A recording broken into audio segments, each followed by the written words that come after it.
Salut à toi et bienvenue sur Ciel, mon graphiste, le podcast qui partage des conseils courts et pratiques aux entrepreneurs qui veulent développer leur identité de marque. Moi, c'est Margot, graphiste et illustratrice freelance, et mon objectif, c'est t'aider à faire les meilleurs choix pour toi et ton projet, que ce soit en expliquant simplement les bases du graphisme ou en te proposant des solutions concrètes pour répondre à des problématiques que tu peux rencontrer au jour le jour sur ta communication visuelle. Si ces questions t'intéressent, abonne-toi au podcast et retrouve un nouvel épisode un jeudi sur 2.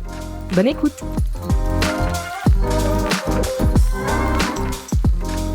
Aujourd'hui, je vais te partager mes recommandations graphistes pour la création d'un e-book.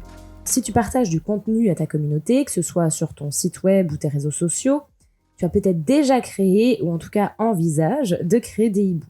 Donc c'est vrai que c'est un contenu qui est très apprécié, à la fois des personnes pour qui il va être conçu, parce qu'il permet de recevoir beaucoup d'informations, donc d'apporter beaucoup de valeur à un contenu, mais aussi de la part de ses créateurs, donc des entrepreneurs, parce qu'ils peuvent le créer, le partager à moindre coût et de façon très large, ou au contraire justement très ciblée. Ils peuvent aussi en faire un produit à part entière en le vendant à leurs clients, comme tout ou partie de leur service. Donc peu importe la façon dont tu l'utilises, c'est un outil qui peut être assez puissant et t'apporter beaucoup. Et on va voir dans cet épisode comment tu peux l'optimiser pour en faire un vrai produit de qualité, que ce soit au niveau de sa rédaction, sa structure et sa mise en page. Et puis, on verra aussi quelques petites astuces pour améliorer sa promotion.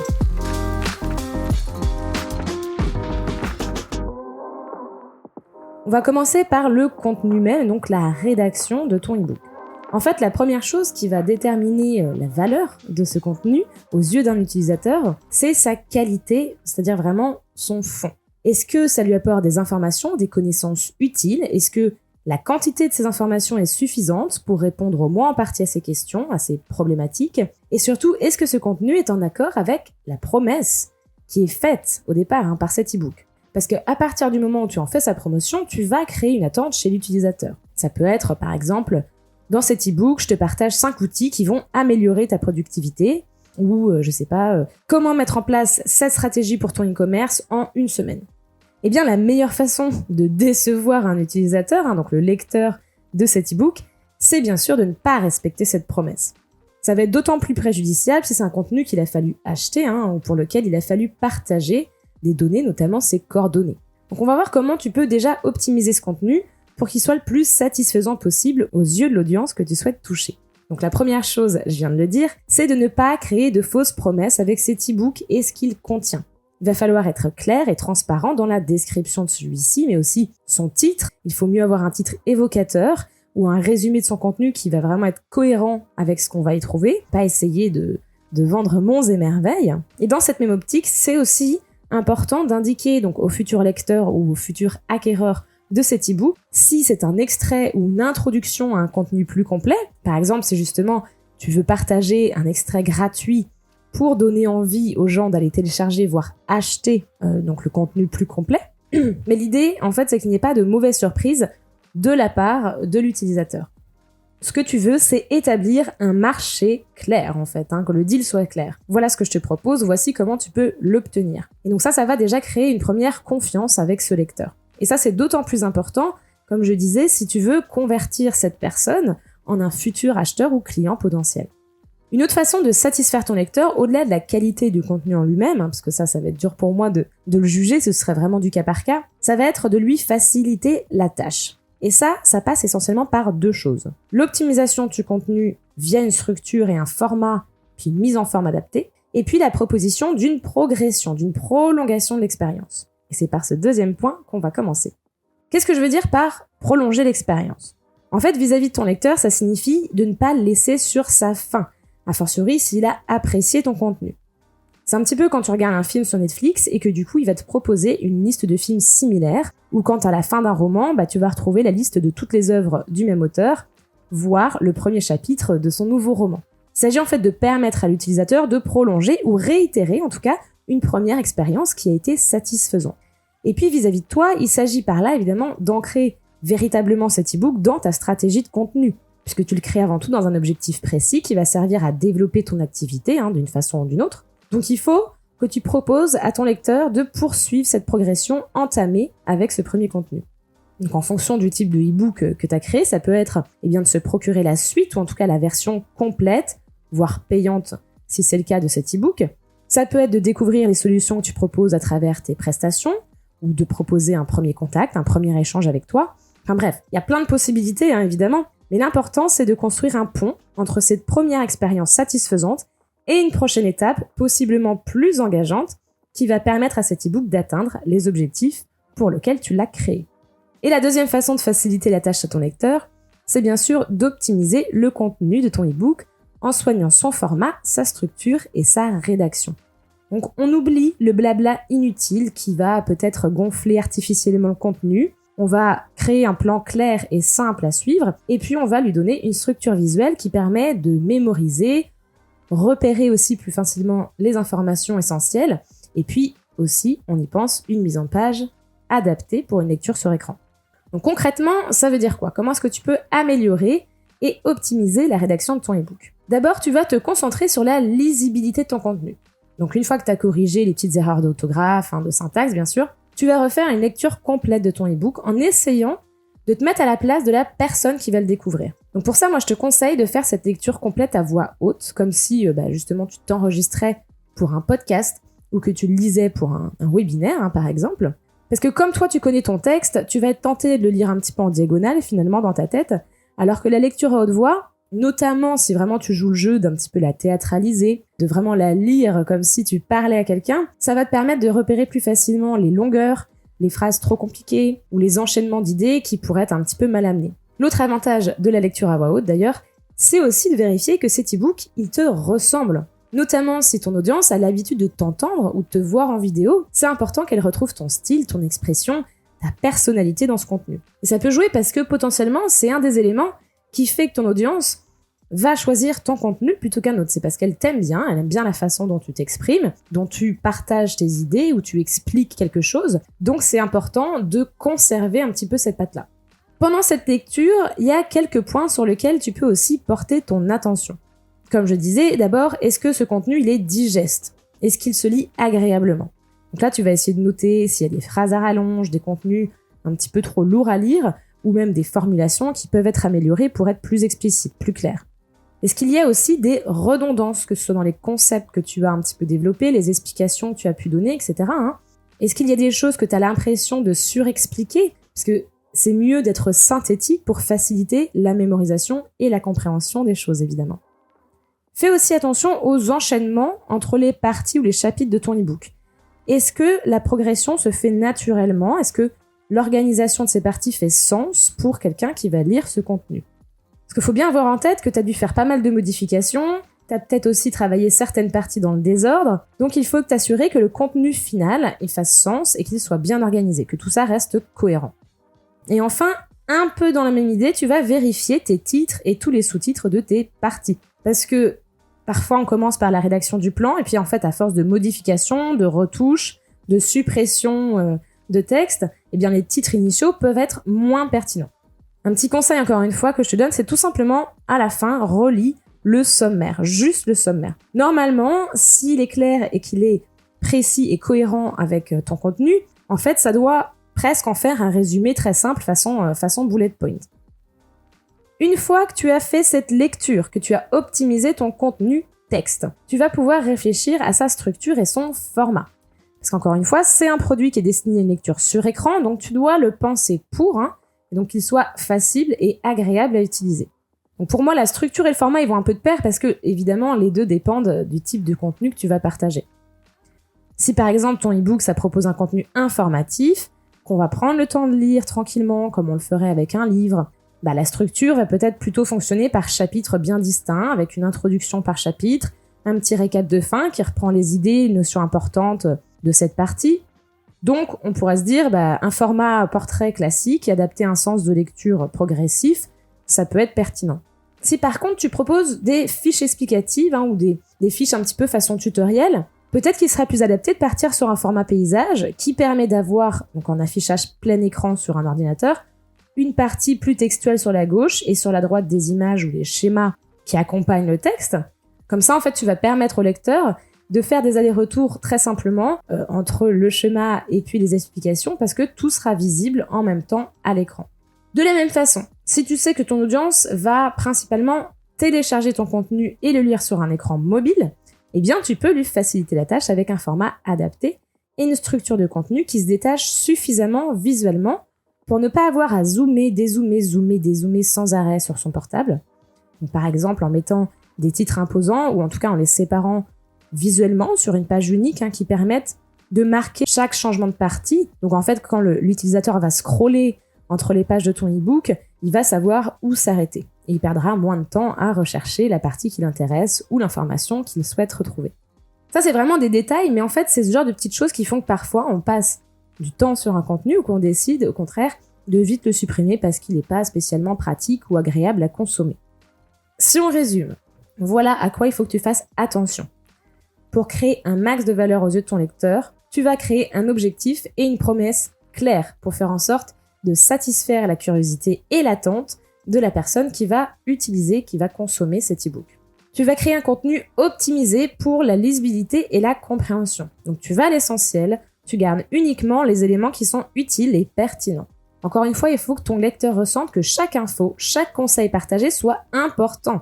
Pour que l'impression finale, c'est que tu lui aies réellement partagé de la valeur et des informations qui l'ont aidé par rapport à sa problématique de base. Il n'y a rien de pire que d'acheter ou de télécharger quelque chose pour se rendre compte que la moitié c'est du vent pour combler un petit peu la vacuité du contenu, quoi.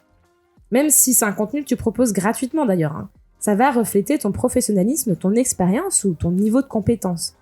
Donc si dans une stratégie de contenu, tu te rends compte que tu n'es pas prêt en fait à partager beaucoup d'informations ou de la valeur de façon gratuite, bien peut-être que c'est pas la stratégie la plus adaptée pour ta communication et pour le développement de ton activité.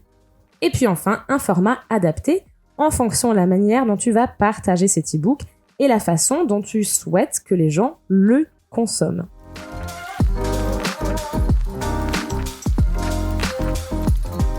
Maintenant que tu as fait tout ça, tu peux commencer la mise en page de ton e-book. Donc dans cette partie, je ne vais pas spécialement revenir sur comment te créer une identité visuelle ou trouver des idées pour un style graphique, parce qu'il y a déjà des épisodes de Ciel Mon Graphiste qui en parlent, que ce soit pour t'aider à te construire une identité visuelle de base, faire un choix de police adapté ou même créer une palette de couleurs. Donc moi, je te laisse aller écouter ces épisodes en question si tu en as besoin, et on va plutôt s'attarder ici sur les astuces qui vont te permettre d'améliorer visuellement ton e-book. Avant de mettre les mains à la pâte, moi je te conseille de te créer ce qu'on appelle un chemin de fer en graphisme. En fait, il s'agit de faire une maquette très sommaire de ton e-book. Ça peut être page par page, ou en tout cas par type de page aussi, s'il y en a qui vont avoir du contenu similaire. Et cette maquette, elle va te faire gagner du temps, et puis permettre évidemment de créer une cohérence visuelle sur tout ton document. Et ça, c'est hyper important pour le résultat esthétique final, bien sûr, mais surtout pour faciliter la lecture et la compréhension de ton e-book. Donc en créant cette maquette, tu vas mettre en évidence quelles parties ou quelles informations sont à faire ressortir visuellement. La hiérarchie des textes avec les titres et les sous-titres par exemple, mais ça peut être aussi les introductions ou les informations clés à retenir, les définitions ou les citations, des liens hypertextes vers lesquels tu renvoies ton lecteur. Tu vas aussi te rendre compte de la place des illustrations et des images que tu peux prévoir dans ton contenu, qu'il s'agisse de photos, de schémas, des tableaux, des graphiques que tu dois insérer, mais aussi peut-être d'illustrations qui seraient intéressant d'inclure pour imager une partie, un concept ou une idée de ton contenu. Une fois que cette maquette te semble cohérente, tu vas pouvoir passer au choix de style pour chacun de ces éléments et donc à la mise en page proprement dite. Là, le conseil que j'ai vraiment envie que tu retiennes, c'est de vérifier à aérer ton contenu. Je l'ai déjà dit dans ce podcast, mais les espaces blancs sont tes amis. N'aie pas peur de laisser des espaces de respiration suffisants, que ce soit pour distinguer les différentes parties de ton contenu, mais aussi tout simplement avoir un rendu agréable à l'œil, qui ne fasse pas trop dense. Ça peut être des espaces entre les paragraphes, ça peut être aussi les marges, fais attention à ce qu'elles soient suffisamment grandes pour ne pas avoir quelque chose trop lourd en fait pour donner envie de lire. Et vérifie aussi les alignements. Sur tout ce qui va être vraiment mise en page pure, comment créer tes alignements, etc., je te conseille d'écouter l'épisode « Les règles d'or d'une bonne présentation visuelle ». Parce que pareil, dans cet épisode-là, je vais détailler un petit peu plus ces astuces de mise en page qui sont bien sûr applicables pour ton e-book. Mon autre conseil, une fois ta mise en page terminée, c'est de jouer avec l'interactivité de ton document. Et oui, parce qu'on est sur un document numérique, c'est-à-dire qu'on peut ajouter des liens cliquables, peut-être même des galeries d'images avec des flèches. On peut ajouter des boutons qui emmènent vers un site internet ou peu importe. On peut faire plein de choses qui vont apporter de la valeur, évidemment, à ton contenu, qui vont permettre de naviguer facilement d'une page ou d'une section à l'autre. Pourquoi ne pas créer, si ton contenu est dense, un menu interactif, un sommaire, voire même des espèces d'intercalaires, un peu comme un classeur, qui permettent vraiment de se retrouver très facilement dans tout ce contenu. Il y a plein de choses qui peuvent être possibles, mais c'est vrai que ce serait dommage de s'en priver et de créer un document un peu statique, alors que c'est tout l'avantage de ce type de support. Moi, c'est vrai que je vois encore beaucoup de gens qui vont proposer des e-books ou des documents à télécharger, mais il n'y a même pas le lien sur leur logo ou leur site ou même leur adresse mail. Ils vont mettre les icônes correspondant aux réseaux sociaux sur lesquels ils sont, mais sans mettre le nom qui s'y attache. Et parfois, ton nom, en tant que personne, un nom, prénom, ou alors ton nom d'entreprise, peut être différent de l'adresse de ton site internet, voire même de ton profil sur Instagram ou Pinterest, par exemple. Encore une fois, l'objectif, c'est de faciliter la tâche à ton utilisateur, à ton lecteur. Donc s'il doit faire cette recherche tout seul, c'est un petit peu dommage. Mais au-delà des coordonnées, ça permet aussi donc de guider, encore une fois, de prolonger l'expérience que tu crées pour ce lecteur, que ce soit en proposant des liens qui permettent d'approfondir le contenu, mais aussi des liens qui permettent de continuer à progresser, continuer à poursuivre cette expérience. Enfin, une fois que tu as terminé toutes ces étapes, il va falloir exporter ton e-book final. Là, mon petit conseil avant de passer à la dernière partie, ce serait de vérifier que son poids n'est pas trop lourd. D'abord, pour éviter les limitations de taille et de poids en partage par mail, par exemple, mais aussi pour faire en sorte de permettre à n'importe qui, même avec une connexion moyenne, de le télécharger rapidement, pour ne pas qu'il abandonne son téléchargement en cours de route. Donc pour ça, tu peux utiliser des outils gratuits, par exemple I Love PDF, qui va compresser, donc alléger ton document sans perdre en qualité. Et non seulement c'est mieux pour ton utilisateur, mais c'est aussi bon dans une optique d'avoir une communication un petit peu plus raisonnée, un petit peu plus responsable. J'avais dit que je terminerais cet épisode en te partageant quelques idées pour promouvoir ton e-book. Donc évidemment, là je vais pas... Évidemment, tout ça d'un point de vue de graphiste, c'est-à-dire quel visuel tu peux créer, donc tu es justement dans la réalisation et la mise en page de cet e-book pour faciliter sa promotion. Tu peux choisir de simplement mettre en avant la couverture avec le titre si elle est accrocheuse. Ça peut être aussi partager une page à lire pour donner envie de se procurer le e-book, voire même un aperçu visuel global du e-book, c'est-à-dire une planche de l'ensemble des pages, qui permet de se donner une idée de à quoi ça va ressembler sans pour autant pouvoir lire le contenu, bien sûr. Par rapport à ça, en tout cas, j'ai pas vraiment de conseils à te donner, si ce n'est choisis-les bien.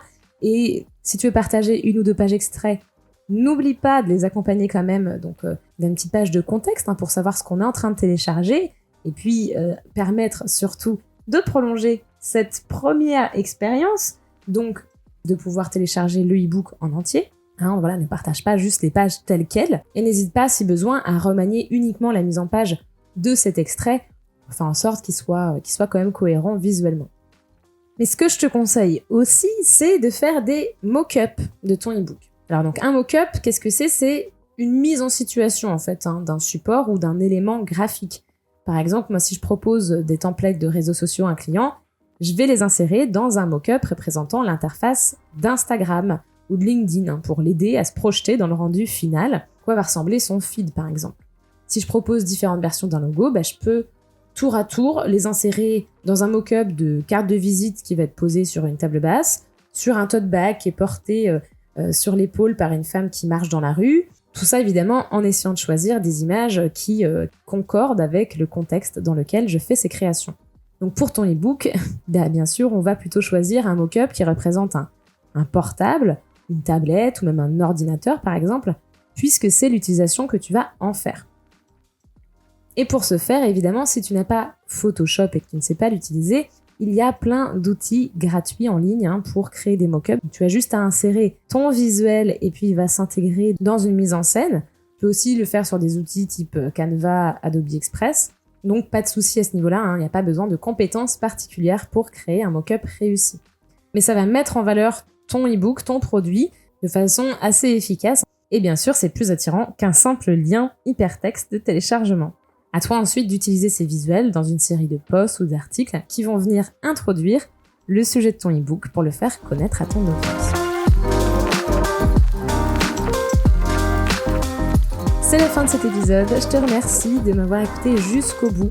J'espère qu'il t'a apporté quelques idées, quelques astuces pour la conception de ton e-book. Encore une fois, n'hésite pas à écouter les autres épisodes par rapport aux règles d'or d'une bonne présentation, au choix d'une palette de couleurs ou de police d'écriture qui vont vraiment venir compléter les astuces que j'ai partagées ici sur la mise en page. Puisque le plus important dans cet épisode, c'est surtout de comprendre l'importance de la forme et du fond ensemble pour créer un produit de qualité qui va vraiment te servir à développer ta communication et ton activité. Je t'invite à t'abonner au podcast pour le soutenir, mais aussi à lui donner 5 étoiles sur ta plateforme d'écoute et puis à le partager autour de toi pour qu'il aide d'autres personnes. Merci à toi et à bientôt pour un prochain épisode de Ciel, mon graphiste.